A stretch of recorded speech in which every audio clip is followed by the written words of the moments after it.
नमस्कार। आज हूँ नवेम्बर 15 तारिख शनिवार दिन आपण मानक नहीं आसी आज दिन केतोटी गुरुत्वपूर्ण खबर से वीडियो को शेष पर्यंत देखंतु। ता सहित आम चैनल को जदि नुआ आसी चैनल को सब्सक्राइब करी पाखरे आसुवा बेल आइकन को क्लिक करी रखंतु। चलंतु आज दिन गुरुत्वपूर्ण खबर उपर नजर पकाइबा। प्रथम खबर, नुआपड़ा उपनिर्वाचन बाजी मारिले बीजेपी प्रार्थी जय ढोलकिया। नुआपड़ा उपनिर्वाचन रे बाजी मारिछि बीजेपी प्रार्थी जय ढोलकिया एही स्थान 83,748 रु अधिक भोट रे विजयी होइछंती। विजय पर बीजेपी प्रार्थी सेलिब्रेशन देखा मिली। जय ढोलकिया एक बड़ भोट व्यवधान रे बीजेडी और कांग्रेस प्रार्थी को पछरे पकाई दैछंती। एक तरफा भावे बीजेपी नुआपड़ा रे विजय हासिल करिछि। जय ढोलकिया मोट 1,23,869 खंड भोट पाइथिबा बेले कांग्रेस प्रार्थी 40,121 खंड भोट पाइछंती। सेहीपरि बीजेपी प्रार्थी स्नेहांगिनी छुरिया 38,408 खंड भोट पाइछंती। सबुठारु बड़ कथा हेउछि एही उपनिर्वाचन रे बीजेडी प्रथम थर पई तृतीय स्थान रे रहिछि। परवर्ती खबर, जलीगला मोटरसाइकिल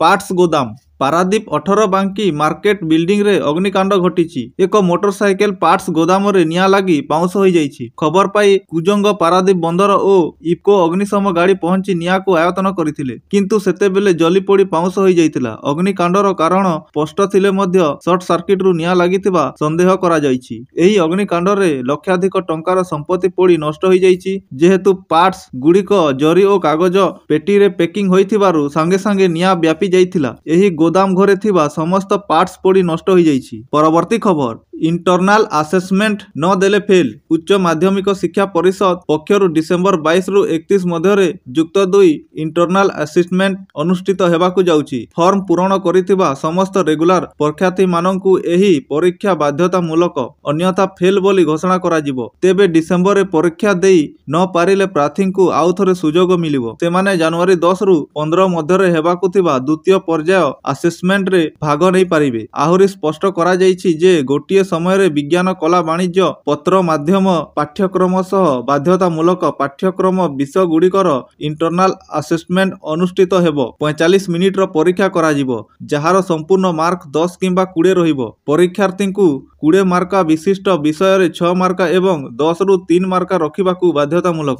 20 मार्का विशिष्ट प्रोजेक्ट गुड़िकर अवधि 2 घंटा धार्य होइछि। एक्स रेगुलर परीक्षार्थी कौनसी प्रकार इंटरनाल असेसमेंट देवाकू पड़िबो नहीं। इंटरनाल असेसमेंट पई संपृक्त शिक्षानुष्ठान विषय भित्तिक शिक्षक नियम अनुଯାୟୀ प्रश्नपत्र प्रस्तुत करिवे। प्रोजेक्ट वर्क अति बेसरे 6 घंटा विशिष्ट हेबो। परीक्षा समेत मूल्यांकन परी विभिन्न कार्यक्रम सीसीटीवी नजर रे अनुष्ठित हेबो बोली कहा जाइछि। कौनसी प्रकार कंप्यूटर मार्क एपेल रहिबो नहीं। परीक्षा फल प्रकाश पाइबार 6 मास पर्यंत मार्क गुड़िक संरक्षित करी रखिबाकू कॉलेज गुड़िकर निर्देश दिया जाइछि। परवर्ती खबर, एनएसई निवेशक संख्या 24 कोटी टपिला। देशर पुंजी बजार निवेशक संख्या द्रुत गति रे बढ़िबारे लागिछि। अधिकरु अधिक लोक एही बजार प्रति आकृष्ट हेउछंती। नेशनल स्टॉक एक्सचेंज रे निवेश अकाउंट संख्या चलित मास रे 24 कोटी टपिछि। गत वर्ष अक्टोबर एनएसई रे निवेशक अकाउंट संख्या 20 कोटी छुईथिला। तेणु वर्षकरू मात्र अल्प अधिक समय मध्य 4 कोटी अधिक अकाउंट जोड़ी होइछि। देशर पुंजी बजार रे खुचुरा निवेशक संख्या द्रुत गति रे वृद्धि पाउथिबारु एहा होई पारिछि।